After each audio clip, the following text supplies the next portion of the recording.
All right, we have some Vaalmonica action for you today. All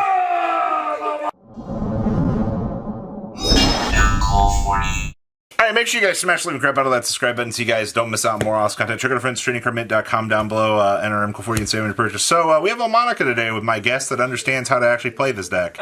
Who are you? My name's Jericho, and I am Robbie's resident Vaalmonica expert. All right, residential Vaalmonica expert. So why are we playing triple copies of the new one here? New one. That was kind of recent. Yeah, but not like brand spanking new. It gets you to any Vaalmonica card in the deck. That plus any of the scales is full scales, and it's full scales for free. Okay.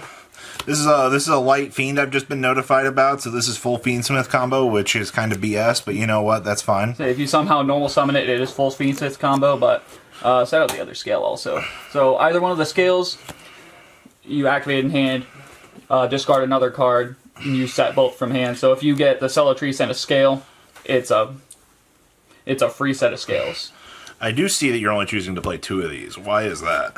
Most lists I've seen have only been running 3 and 2. You really want to open the Light Fiend just because it helps go into the Fiendsmith combo stuff, and the Angel is always searchable no matter what, with everything else in the deck. She's not a Light Fiend, so that's all that matters. Exactly. Okay, so that's some pretty standard ratio stuff. Yeah. Okay.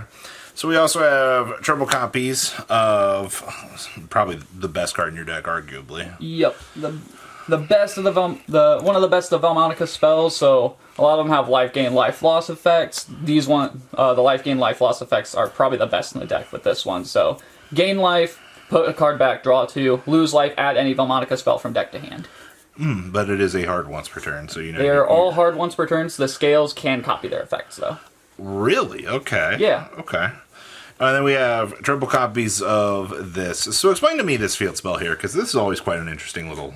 Oh, so the field spell adds any Vaalmonica monster to hand, so whatever you're missing, whether it be one of your scales or your Cellatrice. But then when your scales are set, if you gain life or lose life via effect, you get a resonance counter when both of them are set. Depending on what happened is what scale it goes on. Okay. When one of your scales reaches 3 counters, it's a snatch steal for the rest of the turn. Oh, and this is the thing that lets you basically... Okay, it is. Yeah. It takes an opponent's monster, it just can't attack. But more than likely, you're using it for link plays. But you can still use it. You can still use its effect too, which is kind of interesting. Huh. I actually thought it actually negated, but okay. So we have 2 copies of Versare. What's this one do? So for you can gain 5 excavate cards from the top of your deck until you hit a Vaalmonica card. Add that card to your hand. Shuffle the rest of the deck. Lose life. Send a Vaalmonica card from deck to grave. So if your scales are set and you don't have access to Cellatrice, you send Cellatrice. Add it to your hand. Okay. If you have, or what I like doing is sending not the counter trap, but the Vaalmonica life gain, life loss trap. So that's live engrave when you have your Light Fiend Link one. Okay. Triple copies of the Invitation, or Invitare. Yep. So that you mostly want to use when you have Cellatrice on board, because it'll add 1 scale from your deck to your hand and then send the other one to the face-up extra deck. And then otherwise... So you're basically chaining this? Yeah. You want to... So if you normal Cellatrice and on res they draw you chain that to add whatever you need to your hand. Okay. 1 copy of the Disharmonium. Yep. Honestly, the worst... I think it's the worst life gain, life loss spell trap in the deck, but you need it for recursion because the scales, when they copy the effects, they banish the spell from the grave. Okay. So that's fair. Yeah. What's the graveyard effect for this? So gain life. Okay, this adds from graveyard and then banish. Yep. Yep. Gain life. You add a Vaalmonica card from banish. Lose life. Add 1 back from grave. Okay. And then of course we play 1 copy of 1 creation, which honestly the only time I've ever used it was before the Rage of the Abyss support. I liked having 3 of it because creation plus scale. You discard the creation, you automatically put 3 counters on your scale. Yeah, but man, 6 is rough. Yeah. And then, of course, one of the followed rhythm. So it was always something you wanted on your end board when you before the counter trap. So being able to activate it essentially twice, and controlling a link monster, being able to pop a spell trap and bounce a monster at the same time is kind of nutty. That is actually pretty good. So with all the Vaalmonica support here, these ratios are like 100% optimized. You're not really messing with any of this, right? Right. Okay, well, interesting. So since we are doing the cool stuff here, we have Triple Engraver with the 1 Lurie, and he's opting to play 2-tracked here. He assures me that double track comes up in this deck. In the grind game, and you lose one of your scales, or you just want to have more link material, I think the second track will come out. Because it regenerates for you to get back into the resource so you can keep playing. Okay. Exactly.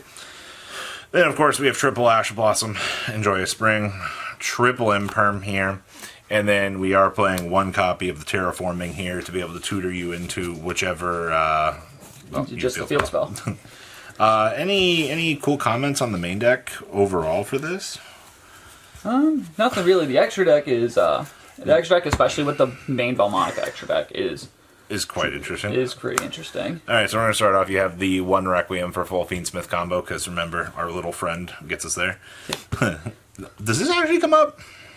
Not entirely, no. It's if you need the extra white Fiend engrave for the Desiree, then it comes up, but otherwise, it doesn't really come up that often. The 1 sequence. Your 1 Necroquip, because now, having this to be able to revive the Fiendsmith, go into the sequence is pretty needed. And then, of course, Desiree. This is still, I think, Desiree and something like this is pretty needed, so that way you have the big boss monster. So you at least have something on the M board next to you're doing. How much does this come up? Not as often as I want it to. It was always going to Beatrice, have Caesar as a backup, but now no Beatrice, so... Alright, walk me through these upside down Link 1 here that you have. So, this one, the Dark Fairy Link 1. On summon, you pop monsters on your opponent's field up to the number of resonance counters on your scales, and then you can remove 3, it attacks 3 times. It is your OTK enabler. Oh, wait, what? Yeah. But it can only be summoned while you have 3 resonance counters on a fairy. On the angel, you have to have 3 resonance counters. Okay, and then in order to do the other one, you have to have the 3 on the demon. Yep. Okay, so what's this guy? This guy is destruction protection by removing 3 resonance counters from your field, and then on your opponent's turn, targets a Vaalmonica spell trap in your grave or in your banish, copies that effect. So, which one of these 2 is usually your game plan here? Going first, it's always Zubufera, because you want, before all the Rage of the Abyss support, you're always wanting to set Followed Rhythm, so you activate that, because you control the Link monster, you pop a spell trap, bounce a monster, that goes to grave, and at a moment's notice, if you need to do it again, you do Zubufera, copy Followed Rhythm, do the same thing again. Okay. And it still gets you 2 counters. So, tell me about this beautiful new addition that you got. One of those really quick. Our dear Link 2. The dear old Link 2. So, 6 more resonance counters. It's unaffected, which is pretty nice. Additional attack for each level 4 Vaalmonica monster you control. It doesn't really come up too much. I feel like it does, though. It could. I haven't personally had it come up in the games I've played with it. It's also a summon negate while you have 3 counters on board. Okay. I see you. So typically, are we making this at all though? Like ever? I've seen a lot of people try to go for that turn 1, especially when they get to a lot of resonance counters on their board. But a lot of times, I personally like sticking with the Zubufera. Okay. We also have 1 Abyss Dweller, 1 Baguski, Typhon for cleanup, and then of course an SP. And an Underworld Goddess, because sometimes you have issues with clearing up specific boss monsters. Oh, yeah. So, what made you want to play Vaalmonica, of all things?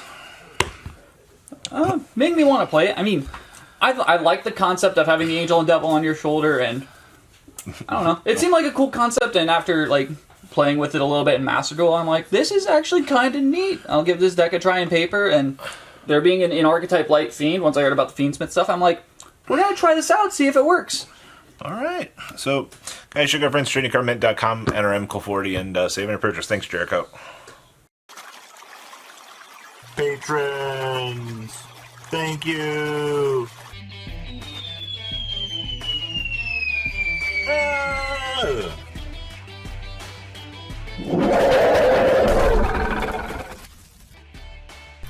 Thank you so much for watching. Check out these other videos.